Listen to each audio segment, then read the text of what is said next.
I am super excited today to go over with you a little bit about the US healthcare system, getting into some specifics about Medicare, and also a brief comparison of the American healthcare system with the United Kingdom's healthcare system and the NHS over there. First off, what is the number one budget item in the United States? If I ask you this, a lot of you will say it is defense or military spending. It has been very successful marketing by one of the two political parties, and they come about it honestly, but they have to break up some of the healthcare spending to do that, and they have to take out Social Security as an essential in order to arrive that defense is number one. Actually, the number one healthcare spending budget item is CMS. May not be that you've heard those initials before my class. CMS stands for the Centers for Medicare and Medicaid Services. And that is the largest spending item in the United States. That is healthcare spending from the government, and it is roughly about 50% of the healthcare market. The government buys roughly 50% of the healthcare in the United States. Now, the United States has been downgraded recently in the past several years by two different ratings agencies that say how creditworthy the United States government is. I guess AAA is the best rating, and both of them have moved us from like a AAA to a AA plus, which is slightly less good than as good as you can get. Why are they doing that since we are such a large country? We're still the largest economy. And we're honestly, government debt is what is bought when people are nervous. Why are we being downgraded? It's because those ratings agencies can see what a lot of us do see, and that's the United States budget is not working. We're spending more than we bring in taxes, and that's a pervasive issue, and politically we don't seem able to fix it.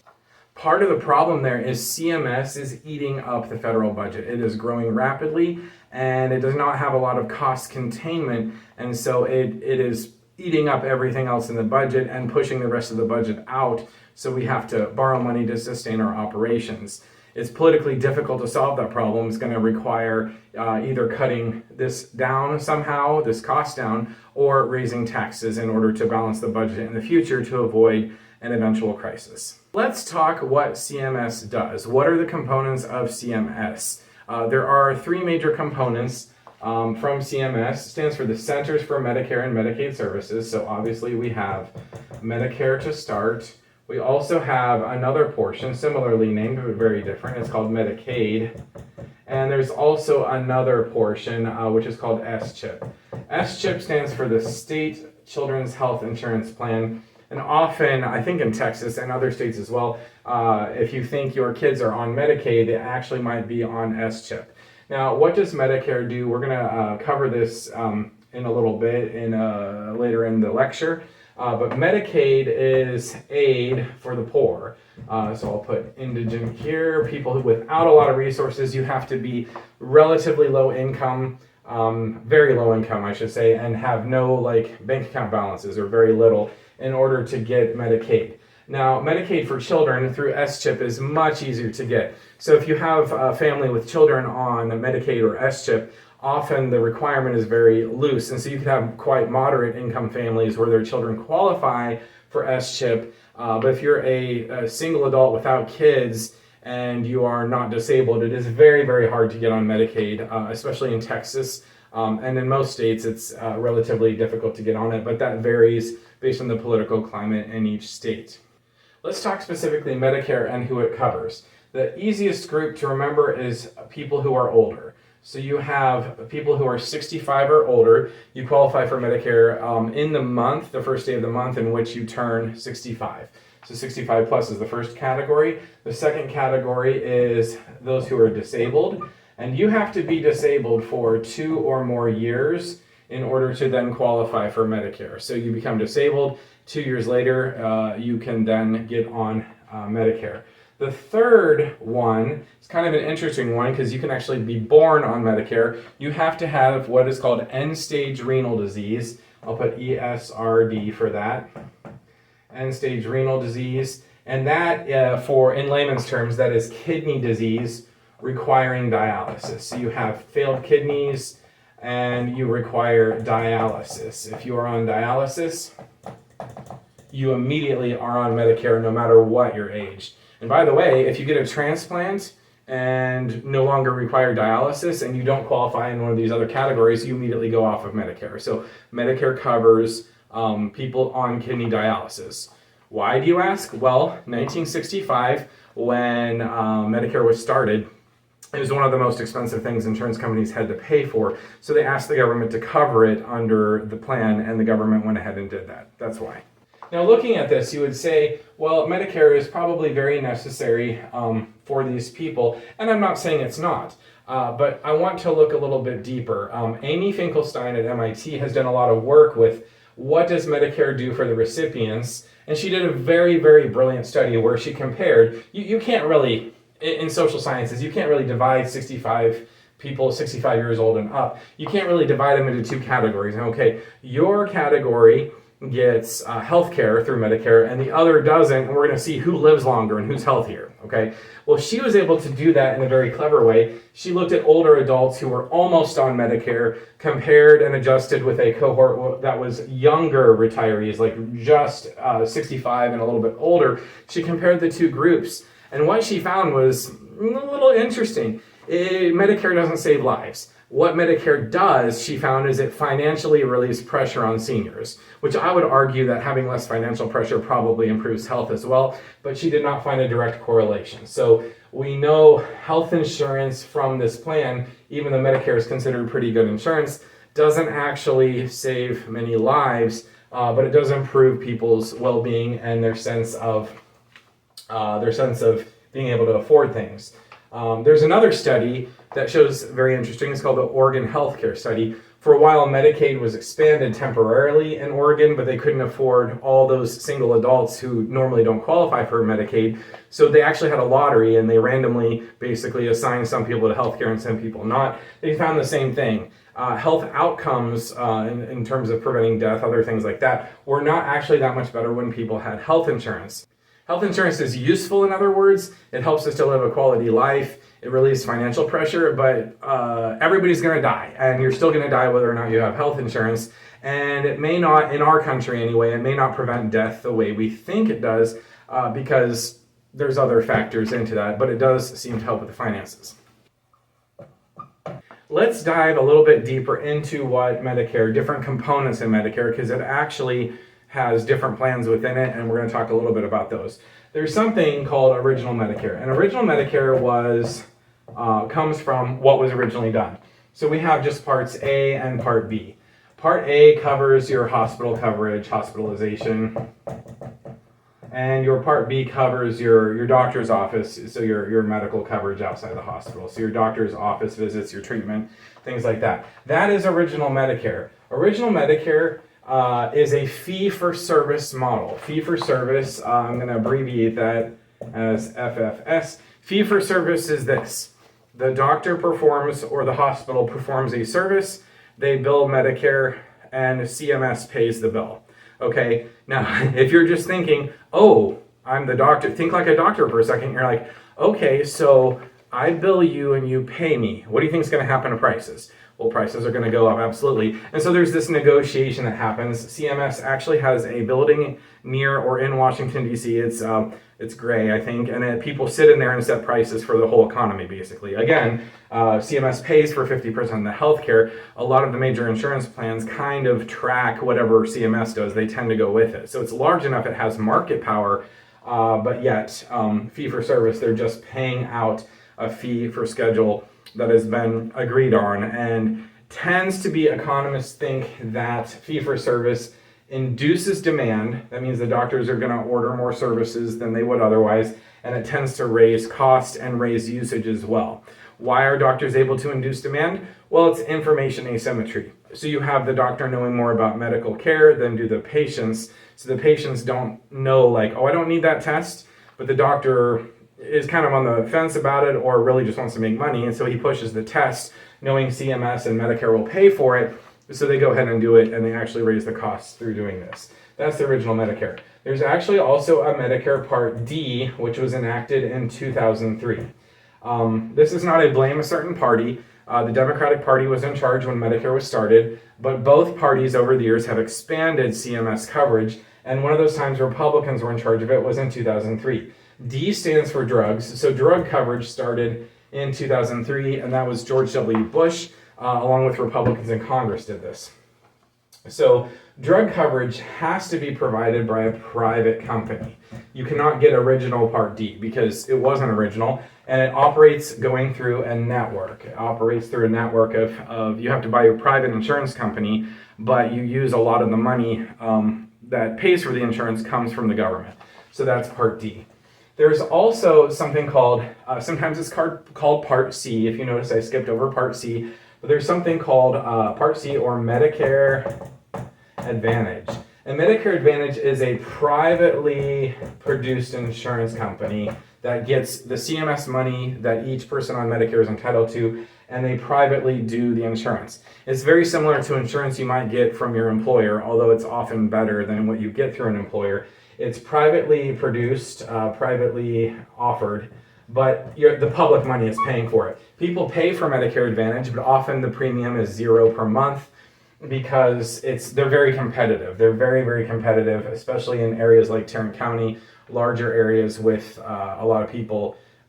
They're competitive. They have to fight for business, and so it's privately offered, but it's funded by Medicare. They take the same amount of money they would expect to spend on you in original Medicare plus Part D, and they put it into what the fund that is going to buy the Medicare Advantage plan. And if you sign up with the plan, they receive that government money on your behalf and then offer you insurance. Not always, because there's complications we don't need to get into, but Medicare Advantage includes the benefits you would get from A, B, and D. Sometimes they leave off Part D because some people, believe it or not, have Part D coverage through their former employer as a benefit for retirees and stuff. So some don't offer everything specifically, but most of them combine all three into one plan that's Medicare Advantage. Now, these plans offered by private insurance companies do not use fee-for-service. Some of them do. You can actually purchase a Medicare Advantage plan that does private fee-for-service, has the same payment model as that. However, a lot of these plans use in part or in whole, mostly in part because there's some complications, but they use what's called capitation in order to pay the bill. Capitation is like a subscription service for an insurance company and a doctor relationship. So a doctor will say, hey, I want to sign up to do your plan. And the insurance company is like, great, for every patient of ours that you have, we're going to pay you $400 a month. And the doctor's like, cool. And then let's say the doctor has, 100 people, he's getting a lot of money, and nobody's really coming into the doctor, but 3 people are in there constantly.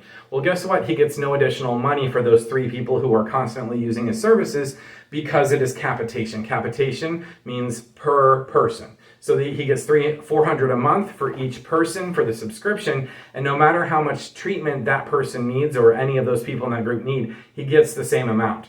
So if fee-for-service induces demand and pushes costs and usage up, capitation does the opposite, because the doctor, like most of us, would like to make lots of money but would like to work as little as possible for it. So the doctor here tends to err on the side of, let's wait and see, let's not do those extra services, you don't need to see me in 2 weeks, how about you see me in 6 months? So he tends to push demand down when it's capitation. Neither one of these is very good. I mean, we have decent healthcare in the United States. Overall, we have, for example, very high cancer survival rates because we spend a lot on cancer treatment. But this has problems, too much usage, higher costs. This has problems too because not enough usage, which is why, by the way, these plans often combine elements of fee-for-service with capitation to kind of offset that disadvantage. It is really bad. Like, you can really get, with fee-for-service, I'll give you an example. There are computer programs that you can subscribe to if you're a healthcare practitioner. And let's say a doctor wants to make as much money, she has original Medicare patients, so she'll take this program and she'll be like, patient X or patient Jones. So patient Jones has all these symptoms, and then this computer program will spit out what Medicare will pay for. And so if she wants to make more money, she's just going to do everything on that checklist to maximize the services she can get reimbursed for Medicare. So that's very bad. And obviously I don't have to tell you, if you don't get enough doctor visits, you could actually not do as well. So that's bad too. The biggest problem, though, with insurance is the person receiving services is not paying for it, and the people paying for it have no connection to what's going on. So you don't have people going into the doctor's office and saying, how much does this cost? Because there's a natural cost constraint people have when they shop. What you have is people asking what question?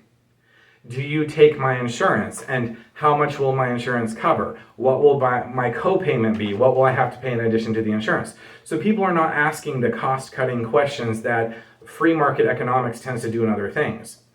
That being said, to do and take our system and reform it to be more free market to solve this problem as far as cost goes, it may not give universal coverage or expand coverage, but it would solve the cost issue. That's politically very difficult because you have to tell people they can't have insurance. It's part of our culture. At this point, people want insurance, and you'd have to roll back the biggest insurance companies, anything offered from CMS or Medicare and Medicaid. That's politically very difficult to do, which is why nobody is really suggesting it. How did the US get to the point where we have this system that's a little bit messed up? How did this happen? Roots, in my opinion, go back to about World War II. World War II, inflation was low because we had restrictions on what you could buy. You had to have money to buy something. You also had to have a ration ticket. So we were overspending during World War II, printing money to do that, but inflation was kept under the wraps. As soon as World War II happened, we had a big boom in inflation. It went up to double digits. It was excessive, and the way the government chose to handle it was freezing prices on wages. That's not the best thing to do. You don't want to freeze prices on things because it messes with the market signal. You don't know what's valuable, and companies reacted to that badly too. Well, it wasn't their fault, but they reacted in a way that made this a problem. They said, I can't offer more money for the same job, and there's a boom right now. I need to attract workers. How do I do that? Can't raise wages. Well, what do? You offer benefits in addition to the wages, which make people then attracted to come work for you. So they started offering healthcare through employers, and that became part of the culture. Now, over time, costs went up because when a third party is paying for your health insurance, it's going to push up, especially fee-for-service, which everything was at first. It was pushing up the cost. So the government's like, people are really struggling to pay bills. Healthcare is getting more expensive. Some of the expenses, we got better healthcare. Some of it was just, it wasn't working very well. So they said, we have this great idea. Anybody who's poor or older or disabled, we're going to pay for their health insurance. So the government created CMS, 1965, had this big program to pay for it with fee-for-service original Medicare. Well, the government pushed money at something, prices then went up more. Okay, so you have this game where more money is thrown at something, there's not correct alignment of who's paying and who's getting the services, prices go up. Every time, every so often they'd reform, expand this stuff, prices would go up. Okay, by the way, Part D came into effect. It has to be privately produced. Why? Because George W. Bush won the 2000 election instead of Albert Gore from Tennessee, who was the Democrat. Albert Gore wanted the same program, but he said we'll have private plus a public option, or maybe he just wanted a public option, I'm not sure, but he didn't win the election, so it was private. Even though this is privately produced, and some measures show it comes in under cost, it pushed up the price of prescription drugs because now government money is going towards it, and if seniors can get drugs that are more expensive, cheaper, they're not going to try the cheaper generics first. Again, that pushes up costs. The most recent expansion of Medicare, or of CMS, not of Medicare specifically, the most recent expansion of CMS was in 2009. It was enacted 2010. It was the Affordable Care Act, also known as Obamacare. I can't say colloquially. The colloquial way to say it was Obamacare. Obamacare forced a lot of people that were healthy to buy insurance on a marketplace and subsidize those who are middle income or indigent in order to get everybody to be able to afford it. And the idea was it would control adverse selection by making everybody buy insurance. But what actually happened, that did improve coverage, it did that, but it also raised costs because the government, again, is throwing money into the healthcare system, pushing up costs for healthcare because the providers are then chasing that money. So what you have is this ladder, this cost ladder, where prices are going up and the government's responding by pushing more money into the situation. It's making it worse and worse and worse. Only in the last few years have we actually started to suppress costs, and in my opinion, we're not doing it very well. We're like restricting what drugs we'll pay for and how much we'll pay for those drugs that could lead to problems in the future. So you may ask me, Mr. Faust, if this is the problem with healthcare, why do other countries who are well off like we are, why don't they have this mess? Why are their costs contained? Why do they have like the free healthcare, the socialized healthcare? How are they able to afford that? Well, let me explain. We're going to compare the United States CMS, which is our national health organization, to a similar program to what a lot of countries have. In the UK, it's the NHS, which is the National Health Service. National Health Service is they're similar to CMS, except CMS spends about 50% of the buys 50% of the healthcare. NHS, I do not know the exact percentage, but it's very high. They pretty much buy all the healthcare for most of the people. However, you can go private. They call it going private. You can go outside the NHS to receive services, but you have to pay market prices for it. And there may be other plans they can buy in order to get things done. So the difference between these systems is cost containment.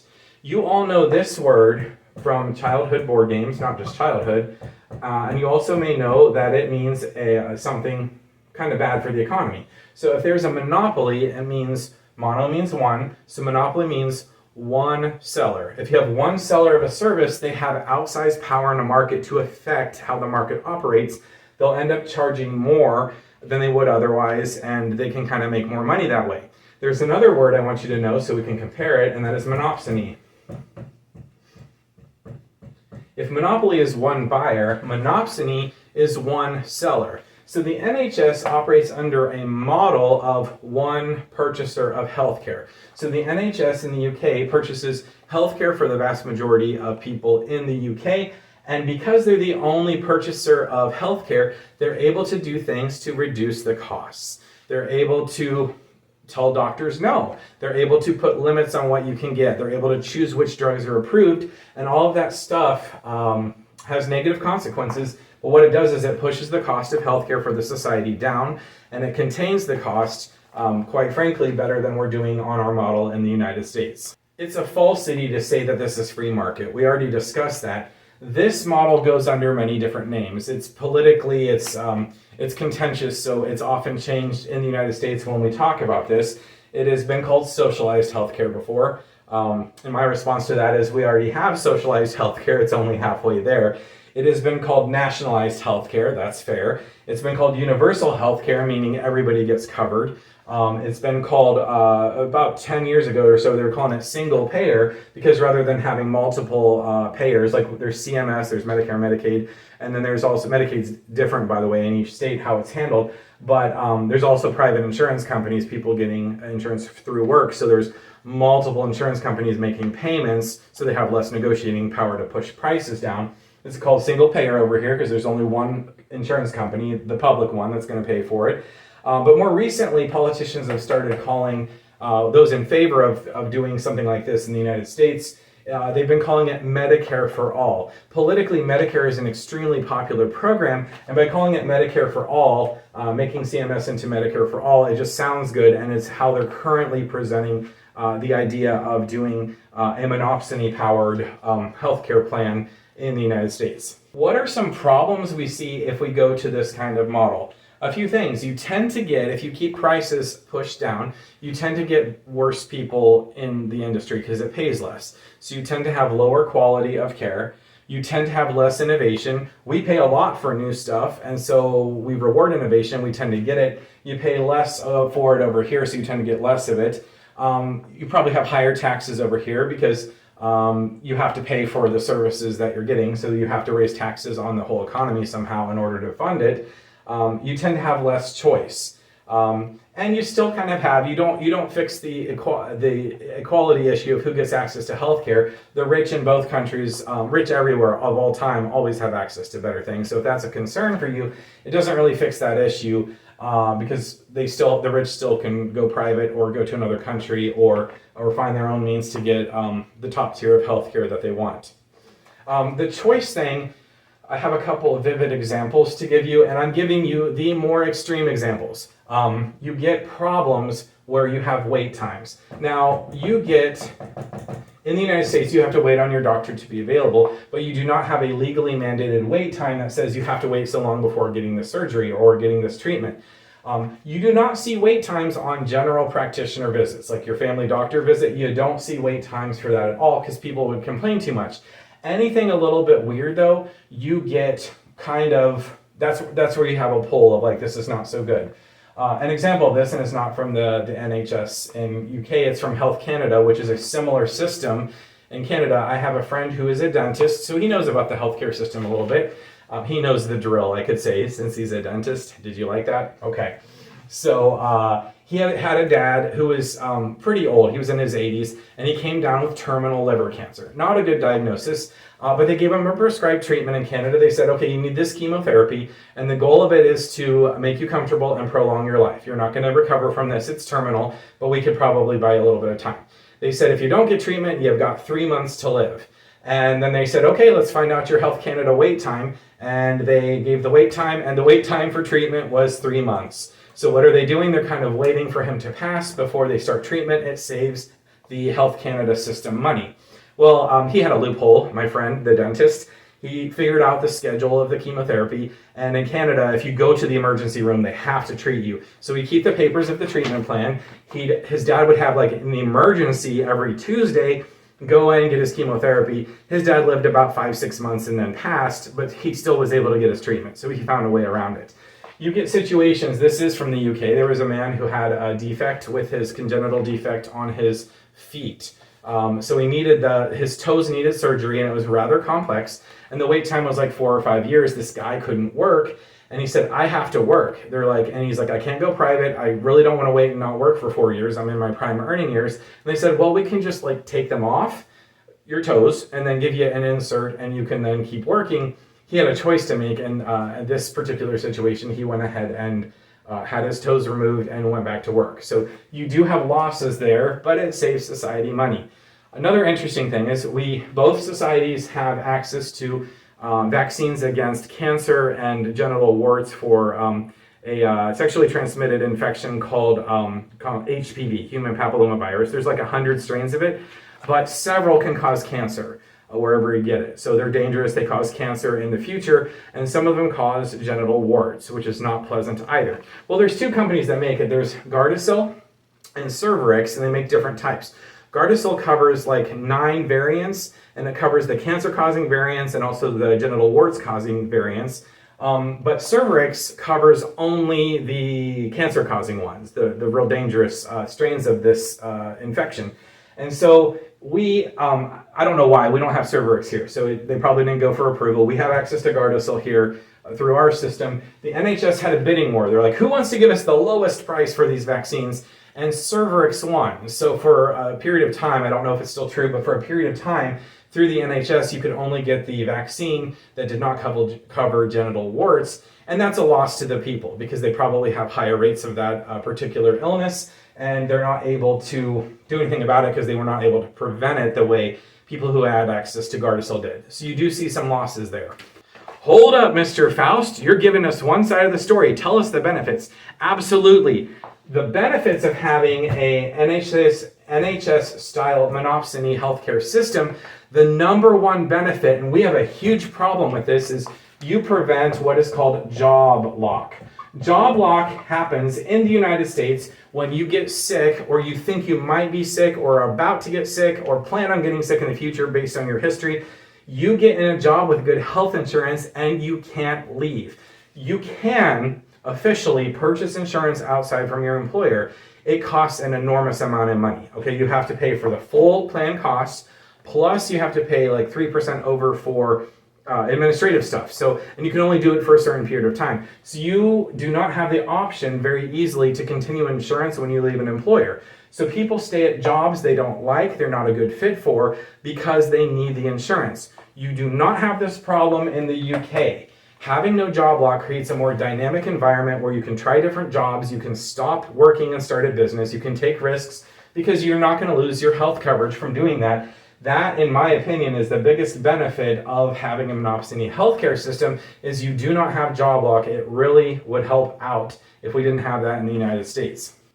Another benefit is for the individuals purchasing it, you get lower cost of services. You also get lower cost of services for the society as a whole because they push down the prices And often, I don't know specifically if there's a copayment there, but often there's not actual prices introduced at all. You just receive the services. So for people needing healthcare, there's that barrier to it has been removed or greatly reduced. Another benefit is everybody's covered, so you don't have this whole thing. You have to figure out if you have insurance or not. There's not this, oh, you're not insured, you are insured, and it doesn't affect care decisions. There's no, oh, you don't have insurance, so we're just going to go ahead and release you from the hospital earlier, even though a lot of doctors think you should be there. You actually, everybody's covered. However, to cut costs, they do actually push people out of the hospital early there too. It's not just one-sided, but universal coverage is, in my opinion, a benefit to that. Another benefit on the macroeconomic level is we spend almost 20% on healthcare in this country, about half of which is paid for by CMS. They only spend about 11% in the UK, and advanced industrialized nations might be about 10 to 12%. So the overall impact to the economy is lower, and that sounds good on the surface. It could be that they're just paying less, which is true, but also we may choose to purchase more healthcare because we can, and we have a lot of income and money in the United States. So it's not just a foolproof 2-to-1 relationship. We may choose more healthcare, but at the same time, the burden to the society for healthcare is less in countries that have monopsony-powered push the cost down healthcare. What is the solution to America's healthcare situation with the rising costs kind of blowing up our budget? Well, there's what we're doing now is not working, and any changes being proposed are kind of incremental. They don't fully solve the problem. One way to do it, and probably in my prediction what will eventually happen, is we'll move towards this model.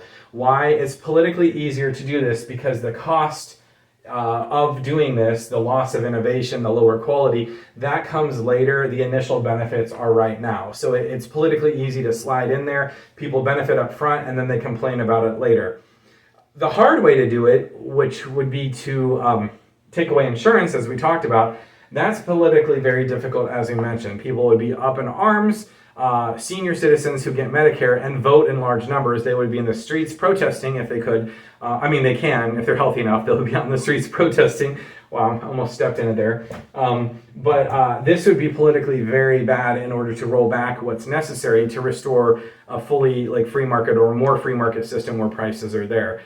There's also been discussion of doing some hybrid where part A is covered for everybody, but then everything else is free market. Problem with that is people just go to part A to the hospital for everything. We already have overuse of hospitals because they are required to treat anybody who comes in there regardless of whether they can pay later or not. So there is not an easy solution. One country I want to point out that's pretty interesting is Singapore. Now Singapore is a former British colony, used to be part of Malaysia. And they have Chinese people, Han Chinese ethnic people, with a government that is styled after UK style stuff. So they have that system there. They have a system where the government pays for healthcare, but they give out subsidies to individuals in an account. So you get cash, and from that cash account, you can purchase health insurance or you can purchase services. And so people have an incentive to kind of save that money. So there's some thought that would work here. And by the way, you can use it to help your family too. So if you have a family member who needs the additional money you have, you can go ahead and transfer it to them. And it's actually a very complicated system. They have different tiers for people of different income level. That model works particularly well for them because the Chinese people are very group-oriented and very family-oriented, and so they're thinking about what they can do to help others with their own money. We probably could do okay with that, but it's a little bit different culture here, so I don't know if it would work as well. Honestly, the older I get, the less I have to worry about this, except when I get on this, I'm gonna be one of those people in the streets protesting if you try to cut my Medicare. But your generation may have to start solving this problem lest our federal budget go bust up. So there is the lecture, go bust up. What was that? And that concludes information on our U.S. healthcare system, comparing it to the NHS.